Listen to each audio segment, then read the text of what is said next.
At 4:12 a.m. local time on the island of Sumatra, Indonesia, the ground shook, not from an earthquake, but from the unimaginable force of entire mountainsides collapsing under weeks of relentless torrential rain. Villagers describe waking up to a deep, thunder-like roar, a sound so loud and unnatural that many thought a volcano had erupted or a bomb had detonated nearby. But what they heard was far worse: rivers breaking their banks, hillsides liquefying into mud, and walls of water rushing through the dark, swallowing everything in their path. This is the reality of the catastrophic floods and landslides tearing through Indonesia and greater Southeast Asia right now. As of today, December 4th, 2025, the destruction is still unfolding. Authorities confirm more than 800 deaths across Sumatra alone, with hundreds more missing. Entire communities have been cut off from the outside world. Roads have vanished, bridges have collapsed, tens of thousands have fled to makeshift shelters, carrying nothing but the clothes on their backs and the few belongings they could salvage as the floodwaters rose behind them. Indonesia is no stranger to heavy rain. But what happened this past week is beyond anything the region has experienced in decades. Meteorologists describe the rainfall as historic, fueled by an intense monsoon surge and amplified by the remnants of distant cyclone energy. Some areas recorded a month's worth of rain in a single day. The impact has been devastating. Rivers burst through their banks with such force that concrete embankments snapped like thin branches. Villages built alongside river valleys were inundated in minutes. In the province of West Sumatra, survivors reported seeing entire rooftops floating down what used to be quiet streams. The worst destruction occurred in the mountainous districts, where steep terrain and unstable soil turned into deadly sliding masses. Hillsides collapsed in massive sheets, dragging trees, rocks, houses, and even entire neighborhoods down into the valleys below. One survivor from Tanah Datar described hearing the mountain crack open, followed by a rushing wall of mud so fast that it crushed dozens of homes in seconds. Rescue teams trying to reach these remote areas struggled to find stable ground. Every step into the mud risked triggering new collapses. Some rescuers had to crawl on their hands and knees to avoid sinking. Communication has been nearly impossible across large sections of the island. Power lines are down, cell towers toppled, roads leading to entire towns are buried under as much as 15 feet of debris. Helicopters flying overhead report scenes of utter devastation.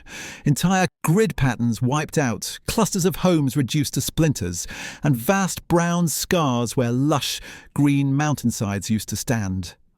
In some places, the landscape is unrecognizable. The Indonesian government has declared a national emergency. Army units and disaster response forces have been deployed from Jakarta and Java, but even with helicopters and heavy machinery, reaching the worst-hit areas remains an enormous challenge. Fuel shortages have slowed down rescue and evacuation efforts. Some regions have run out of gasoline entirely, forcing emergency responders to ration what little they have left. Local officials say they've been begging for more resources as conditions worsen by the hour. The human suffering is overwhelming. Thousands of families are packed into temporary shelters, schools, mosques, community halls, sleeping on cold concrete floors. Many haven't eaten a proper meal in days. Clean drinking water is scarce. Volunteers and aid groups are distributing instant noodles, biscuits and bottled water, but supplies are running out fast. Children are coughing from the dampness and smoke from emergency cooking fires.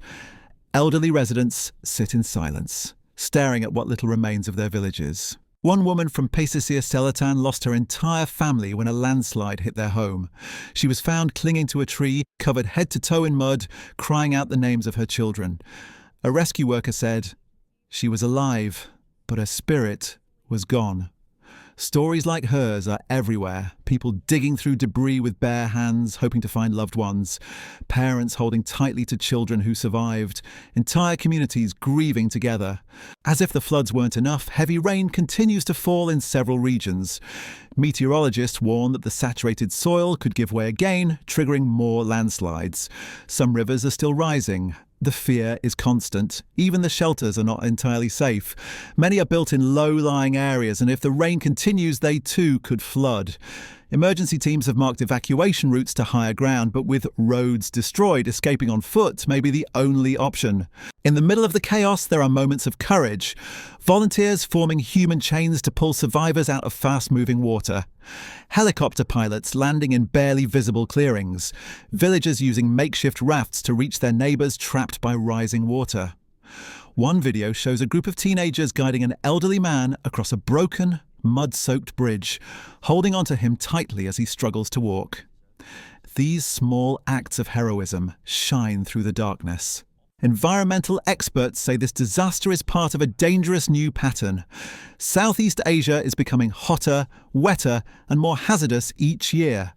Climate change is loading the atmosphere with moisture, turning seasonal rains into destructive torrents. Warmer oceans intensify storms.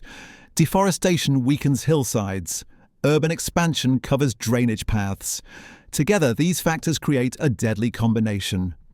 Scientists warn that what we're seeing in Sumatra today could become increasingly common across the region in the coming years. The economic impact will be enormous. Farms have been submerged, crops destroyed, livestock drowned or swept away. Roads and bridges will take months, if not years, to rebuild. Families who relied on rice fields or small businesses now have nothing left. Many survivors say they won't be able to return home. Some villages may be abandoned entirely, declared unsafe due to unstable terrain. International aid organisations are preparing to step in, but logistics remain a challenge. The airports closest to the disaster zones are overwhelmed. Military aircraft from neighbouring countries may be deployed. The United Nations has expressed deep concern about the scale of the catastrophe, highlighting that the number of displaced people continues to rise daily. Despite the grim reality, rescue operations continue. Teams are working around the clock to search for survivors, digging through mud with shovels, sticks, and whatever tools they can find. Every hour counts. Families gather around rescue sites, watching anxiously as workers pull away debris. Sometimes they find a survivor. More often they find bodies, but people stay. They wait. They hope. Because in disasters like this, hope is all many have left. The skies over Sumatra remain heavy and grey. Clouds hang low over the mountains, obscuring the full scale of the destruction beneath. From above, satellite images show vast areas of brown water where green landscapes once were. Officials say the full extent of the disaster may not be known for weeks. Many remote communities have yet to be reached. Some may not even be aware that help is on the way. Tonight, Indonesia and Southeast Asia face a crisis unlike anything seen in recent memory. A disaster driven by relentless rain, collapsing hillsides and overflowing rivers has reshaped entire regions. Families are grieving, communities are shattered, and with rain still falling, the danger is far from over.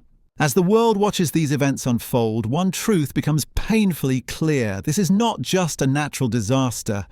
It is a warning, a vulnerability of changing weather patterns, of systems pushed beyond their limits. The people of Indonesia now stand at the centre of a crisis that will define this moment in history, showing once again the resilience, courage, and strength that emerge when disaster strikes without mercy. But for now, the mission remains simple and urgent.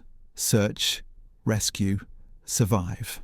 If you found this report helpful, make sure to like the video, subscribe to the channel, and share it so more people can stay informed about what's happening around the world. Your support helps these updates reach those who need them.